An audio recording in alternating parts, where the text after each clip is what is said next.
गुरु की महिमा बताते हुए परमात्मा कह रहे हैं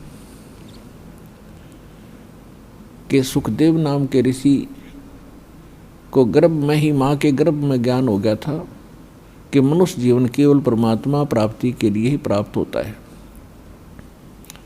और हम बाहर आकर के अपने मूल उद्देश्य को भूलकर केवल सांसारिक जोड़ तोड़ में,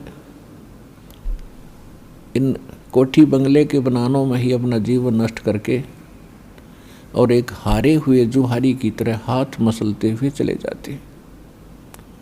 जब हम ये संसार छोड़कर चलते हैं तब हमें सब पता लग जाता है कि हमसे भारी भूल हुई है। हमने वो काम तो किया ही नहीं जो मनुष्य जीवन का करना था। ये तो पक्षियों जैसे ही काम किए और उसी में सारा जीवन नष्ट करके और फूले फिरते रहे।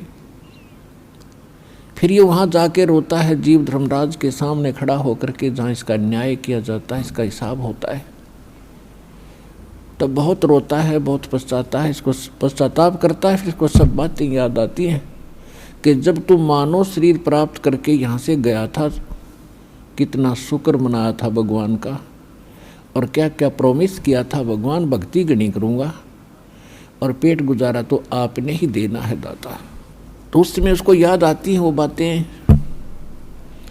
पौ फाटी पगरा भया जागी जिया जून, सबका हो को देत है वो चोट समाना चून।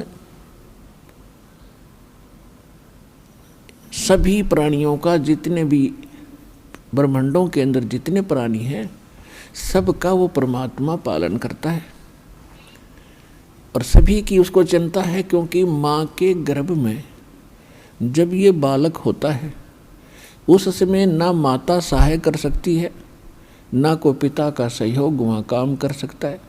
तो वहाँ पालन कौन करता आपका? वहाँ आपका सुरक्षा करने वाला कौन था?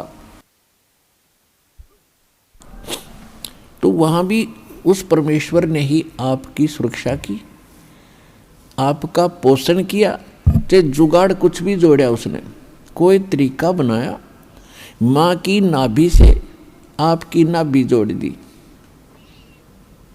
और आपका शरीर पुष्ट हुआ। और माँ के गर्भ में आप बहुत दुखी होते हो। ऊपर को पैर होते हैं, नीचे को सिर होता है, और बाहर आके आप भगवान भूल जाते हो।